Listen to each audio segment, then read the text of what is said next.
This is Optimal Relationships Daily, episode 402. It Takes Creativity to Love What You Do by TK Coleman of tkcoleman.com. Welcome back, and thanks for joining me again. I'm your host, Joss Marie, and this is the show where I cover all things relationships, whether it's dating, marriage, family, parenting, you name it. And today, I'll be narrating a post from TK Coleman all about the link between self-love and loving what you do. And actually, TK Coleman is narrated pretty frequently over on Optimal Living Daily, which is another show in our network. So if you'd like to check out more of his stuff, simply search for Optimal Living Daily from wherever you're listening to this show. But with that, let's get right into today's post and start optimizing your life. It Takes Creativity to Love What You Do by TK Coleman of tkcoleman.com. Quote, "How nice to not expect your job to fulfill all your emotional needs." Derek Sivers.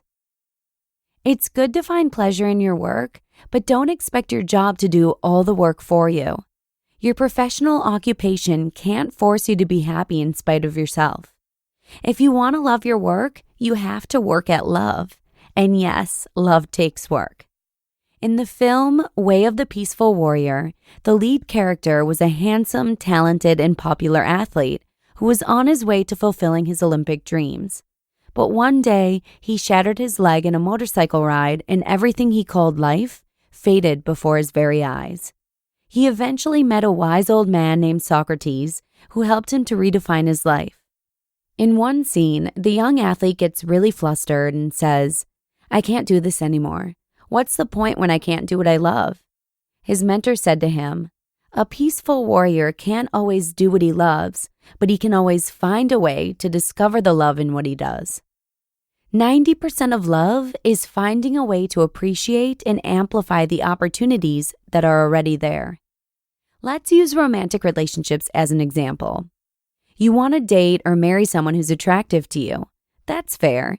Your partner doesn't need to be attractive to everyone else, but it's certainly reasonable to prefer someone that's attractive to you. Now, here's the problem with attraction. The novelty eventually wears off and your brain will normalize it. You'll still appreciate the qualities that make your partner attractive to you, but it won't be like the initial spark you felt on day one. The fact that your brain normalizes its experience of positive qualities is the easy part. The hard part is that your lover is imperfect. That doesn't mean you picked the wrong person. It just means you picked a human being. Also, you're imperfect. That means the two of you are going to have moments when you inconvenience each other, impose on each other, and irritate each other. So even if you find someone that's perfect for you, you'll normalize their positive qualities and you'll gradually begin to notice some less than positive qualities as your everyday lives become more intertwined. If you want to keep the love alive, you have to at least do the following 3 things. Number 1, develop a maturer and more robust concept of what it means to love someone. You have to release yourself from the shame that comes from feeling like you're not measuring up to the people in action films or romantic comedies. It's not about looking like the people in the movies. It's about living in a way that makes you and your partner better.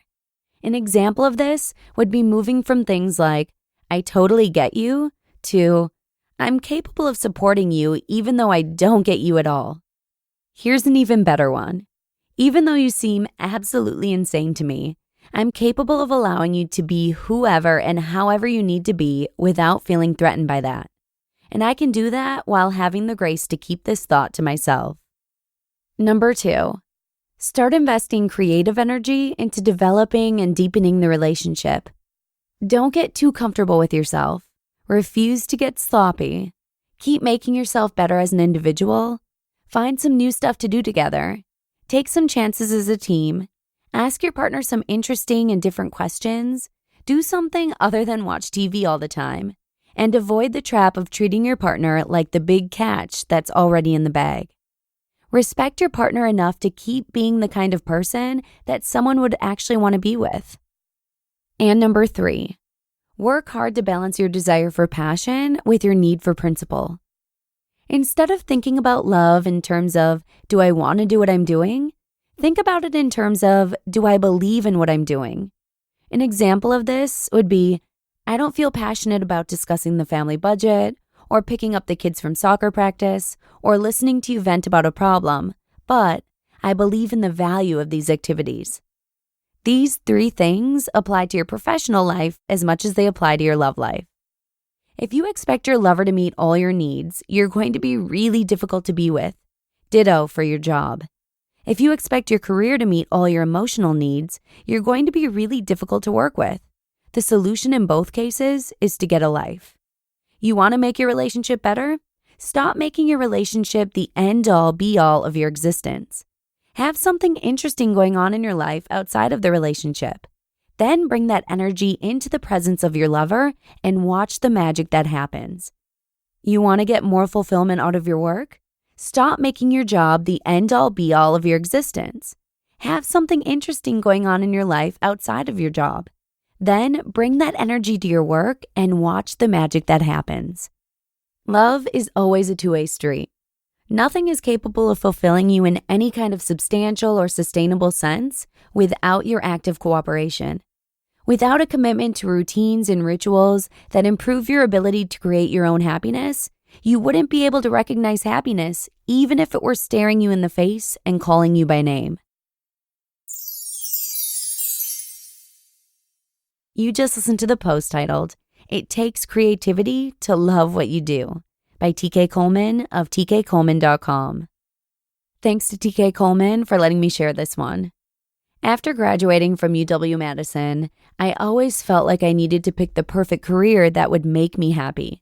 But I came to realize pretty quickly, like most things in life, happiness stems from within. And with that, let's wrap it on up and bid our farewells. Thanks for stopping by, and hopefully I'll see you again tomorrow, where your optimal life awaits.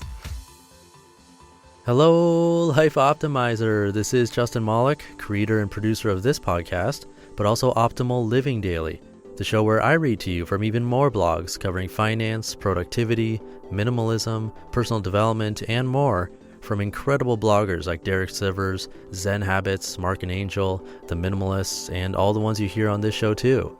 So if you enjoyed today's episode and like taking amazing blogs on the go, come on over to Optimal Living Daily and subscribe to that one too.